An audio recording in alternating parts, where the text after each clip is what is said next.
Now we're going to talk about the Equal Pay Act for women and discrimination based on religion and some gender and pregnancy stuff, and then the concept of constructive discharge. And that will be our segue into sexual harassment. After that, we'll talk about sexual harassment. But starting with the Equal Pay Act, this is really interesting because remember Title VII, which said no discrimination in employment, that was 1964. But in 1963, they enacted the Equal Pay Act for women. And how's that going so far, women?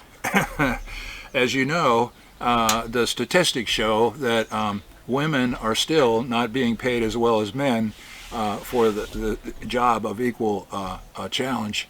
And that's kind of amazing, excuse me, considering that it's been against the law since 1963, a year even before Title VII. So we still have a ways to go with regard to discrimination with regard to gender. I have one reflection on that before we move on. Back in the 50s and the 60s, when they were debating whether or not they really needed an equal pay for women law at the federal law, one of the arguments against equal pay for women at that time was that, well, if we have a young man and a young woman both working in the workplace and they're doing the same job, the chances are that the woman is a young single woman and that eventually she'll get married and she'll drop out of the workforce to have children and she'll be supported by a husband. But the young man who's doing the same job, the chances are he's already married and he has a family, maybe some kids to support. And so why shouldn't it be okay to pay that man a little bit more money? So that was the argument back in the 50s and the 60s, and maybe back in the 50s and 60s that was a legitimate argument. But if we look at the culture change since then, and we look at the modern American family in the year 2020, if we had a young man and a young woman who were doing the same job at the workplace, which one of those two now is more likely to have a couple of kids at home that they have to support? Yeah, it's probably a single mom, divorced or never married, and has a child or two at home to support, and the chances are that the young man doesn't have any children or a wife or family to support. So if we use the same argument that was used in the 50s and the 60s, we should probably be paying women more money than men for the same job. But we're still not, and so that's something that where we need to do some more work. We need to talk for a minute about discrimination based on religion, and we usually have a little fun with this. I pick somebody to be the owner of a business, and I say, George, who you just hired a few days ago, comes to you and he says, you know, I didn't tell you this when you hired me, but I'm a member of the Church of the Howling Moon. And any time that the moon is up during daylight, I need 5 minutes off at 10 o'clock in the morning, about the time everybody else is having their coffee break, and at 2 o'clock in the afternoon, I need 5 minutes off to go outside and put my mat down and howl at the moon. And so the legal question is, do you have to make, as an employer, do you have to make reasonable accommodations for an employee's religious beliefs, even if those religious beliefs are not some mainstream religion like Baptist or Catholic or Jewish, the Church of the Howling Moon? Who's ever heard of that before?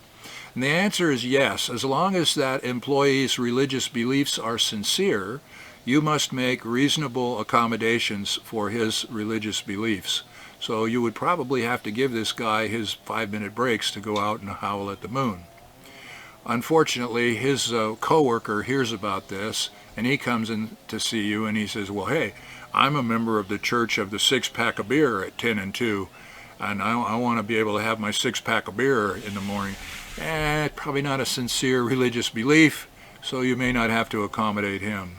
Although I will say as a lawyer that over my lifetime I have seen many people who raise alcoholism almost to the level of a religion. And if I could tell you the number of lives that I've seen ruined by alcoholism, you might not ever take another drink as long as you live. Okay, pregnancy, 1978. You know, the Title VII was enacted in 1964, and it was not until 1978 that we had the law that said no discrimination based on pregnancy.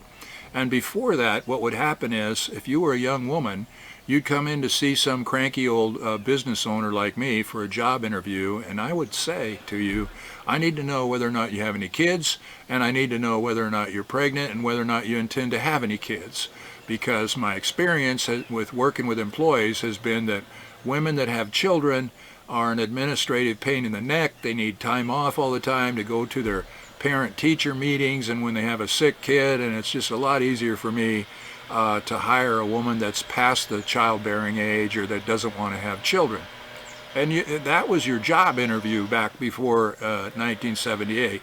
Of course, now there's a law that says they cannot ask you whether you're pregnant or you have children or you intend to have children, which is probably a good thing. Okay, the last thing that we should talk about before we go on into sexual harassment is a concept which is somewhat related to sexual harassment, but not exclusively the area of sexual harassment, and that is a legal term of art called constructive discharge. Constructive discharge. Now, what does that have to do with anything? Well, remember, there are some times when you can sue an employer for wrongful discharge, for firing or laying you off without good cause. And